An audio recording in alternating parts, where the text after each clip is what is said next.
टूनी tales.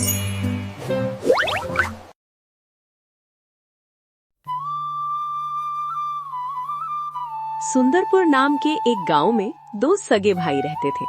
बड़ा भाई विक्रम और छोटा भाई सूरज। कहने को तो दोनों एक ही माँ की संतान थे, लेकिन दोनों की किस्मत में जमीन आसमान का फर्क था। विक्रम गांव का सबसे अमीर आदमी था और सूरज गांव का सबसे गरीब मजदूर। विक्रम को अपने पैसों का बहुत घमंड था, जबकि सूरज अपनी गरीबी में भी खुश रहने की कोशिश करता था। लेकिन कहते हैं ना, वक्त का पहिया हमेशा घूमता रहता है। देख सूरज, पिताजी तो रहे नहीं, अब मैं बड़ा हूँ तो घर की जिम्मेदारी मेरी है। ये पक्का मकान और खेत मेरे पास रहेंगे ताकि मैं व्यापार कर सकूं। तू तो अकेला है, तू उस पुरानी झोपड़ी और बंजर जमीन को रख ले। भैया मुझे दौलत नहीं चाहिए, लेकिन माँ कहाँ रहेगी? माँ मेरे साथ रहेगी, आखिर उसके इलाज का खर्च तू तो उठा नहीं पाएगा।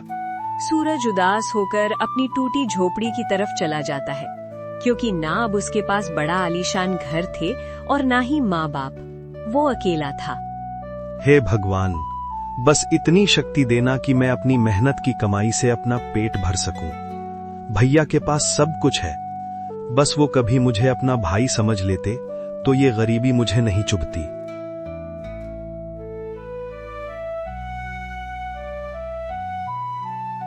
क्यों सूरज, अभी भी सूखी रोटी खा रहा है? मैंने कहा था ना मेरी गुलामी कर ले, कम से कम बासी रोटी तो नहीं खानी पड़ेगी। भैया, ये रोटी मेरी मेहनत की है, इसमें जो स्वाद है वो आपकी गुलामी की खीर में नहीं। आप खुश रहें, बस यही चाहता हूँ। और हाँ, माँ का भी ख्याल रखना। बड़ा आया स्वाभिमानी, जा सड़ता रहे इस गरीबी में। मैं तो तेरी भलाई के लिए ही कह रहा था। मेरे यहाँ काम करता तो कुछ पैसे कमा लेता, पर तू सड़ता रहे यहाँ पर। और हाँ, मुझे मत सिखा कि मुझे किसका ख्याल रखना है। आया बड़ा।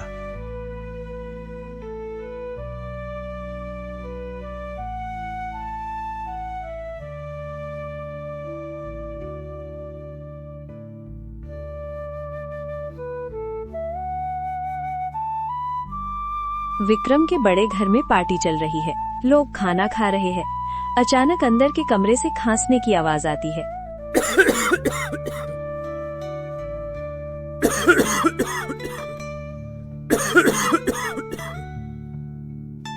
बेटा विक्रम, ओ बेटा विक्रम, सुन रहा है ना? जरा इधर आजा बेटा, गला सूख रहा है, थोड़ा सा पानी पिला दे।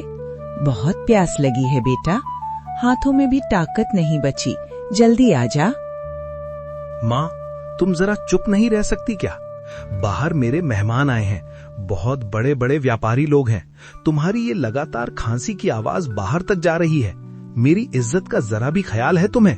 लोग क्या सोचेंगे कि मैं अपनी माँ का इलाज भी नहीं करा सकता। प्लीज माँ, थोड़ी देर बस शांत रहो, बाद में दवा दे दूंगा। बेटा सुनो बेटा, मेरी तबीयत आज बहुत ज्यादा खराब लग रही है। सीने में घबराहट हो रही है और सांस भी ठीक से नहीं आ रही।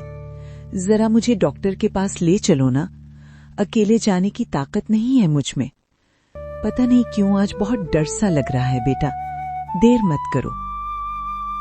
रोज का नाटक है तुम्हारा माँ, हर रात यही कहती रहती हो कि तबीयत खराब है। अभी मेरे पास टाइम नहीं है इन सब के लिए, सुबह देखेंगे क्या करना है। डॉक्टर के पास भी ले जाना होगा तो देख लेंगे, अभी प्लीज मुझे परेशान मत करो। माँ, तुम जरा चुप नहीं रह सकती क्या? बाहर मेरे मेहमान आए हैं, बहुत बड़े बड़े व्यापारी लोग हैं। तुम्हारी ये लगातार खांसी की आवाज बाहर तक जा रही है। मेरी इज्जत का जरा भी ख्याल है तुम्हें? लोग क्या सोचेंगे कि मैं अपनी माँ का इलाज भी नहीं करा सकता। प्लीज माँ, थोड़ी देर बस शांत रहो, बाद में दवा दे दूंगा।